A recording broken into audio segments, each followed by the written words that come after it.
Subject verb এগ্রিমেন্টের অন্যতম একটি নিয়ম নেইদার নর। এই কনজাংশন দ্বারা যদি দুটি নাউন বা প্রোনাউন যুক্ত হয় তাহলে সাবজেক্ট অনুসারে ভার্ব কি হবে সেটি নিয়ে আজকে আমরা আপনাদের সামনে দুটি উদাহরণ তুলে ধরব। আমরা জানি যে নেইদার নর, নেইদার এবং এই যে নর, এটি দ্বারা দুটি নাউন বা প্রোনাউন যুক্ত হবে। যেমন এই বাক্যে নেইদারের পরে দ্য টিচার, টিচার একটি নাউন, এবং দ্য স্টুডেন্টস এটি একটি নাউন।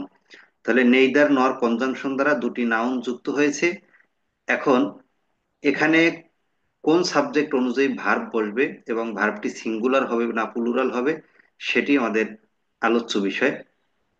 তো এক্ষেত্রে নিয়ম হলো নর দ্বারা নেইদার নর কনজাংশন দ্বারা যুক্ত নরের পরবর্তী যে সাবজেক্ট সেটি অনুযায়ী ভার্ব হবে। তাহলে নরের পরিবর্তে আমরা নরের পরে যে সাবজেক্ট সেটি হলো দ্য স্টুডেন্টস। এখানে দ্য স্টুডেন্টস এটি হলো একটি প্লুরাল সাবজেক্ট, প্লুরাল নাউন। তাহলে এটির পরিবর্তে ভার্ব হবে একটি প্লুরাল।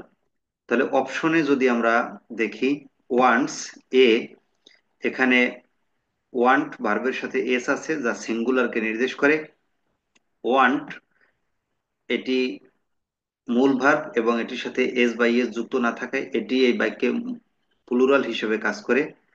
এবং ওয়ান্টিং এখানে ভার্বের সাথে আইএনজি যুক্ত কন্টিনিউয়াস গঠন করার একটি ইঙ্গিত দেয়, তবে এর আগে যেহেতু কোনো অক্সিলারি ভার্ব নাই সুতরাং এটি এই বাক্যে মূল ভার্ব হিসেবে কাজ করতে পারবে না।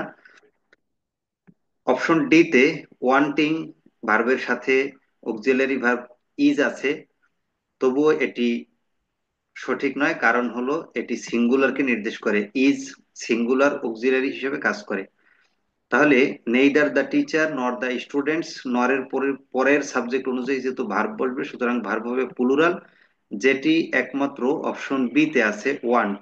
সুতরাং এই বাক্যে যদি আমরা অপশন বি চুজ করি তাহলে এটি হবে এই বাক্যের সঠিক উত্তর। সুতরাং উত্তর হবে ওয়ান্ট। এই গেল নর দিয়ে একটা নরের পরবর্তী প্লুরাল ভার্ব গঠনের জন্য প্লুরাল সাবজেক্টের ব্যবহার। আরেকটি উদাহরণ দেখবো, নেইদার ঋতু নর Mitu dash qualified for the job. তাহলে নেইদারের পরে আছে ঋতু, এটি একটি নাউন। নরের পরিবর্তে আছে মিতু, এটি একটি নাউন। তাহলে নেইদার নর দ্বারা দুটি নাউন যুক্ত হয়েছে এবং এই নেইদার নর একটি কনজাংশন। এখন এর পরে নরের পরে যদি আমরা মিতু দেখি, এই নাউনটি হলো সিঙ্গুলার নাউন। সুতরাং এই মিতুর জন্য আমরা যে ভার্বটি নিব সেটিও হবে সিঙ্গুলার। আর এটি প্লুরাল ভার্ব, ইজ এটি সিঙ্গুলার, সি তে ওয়্যার আছে এটি হলো প্লুরাল, হ্যাড এটি পাস্টের জন্য ব্যবহার হয়। তাহলে হ্যাড যখন আমরা নিব তখন আবার ভার্বের সাথে একটা থ্রি অর্থাৎ ভার্বের পাস্ট পার্টিসিপল বসাতে হবে, কিন্তু এখানে সেটি নাই। তাহলে এই বাক্যে নেইদার ঋতু নর Mitu is qualified for the job. তাহলে অর্থ কি দাঁড়ালো? অর্থ দাঁড়ালো ঋতু এবং মিতু কেউই এই জবটির জন্য উপযুক্ত নয়।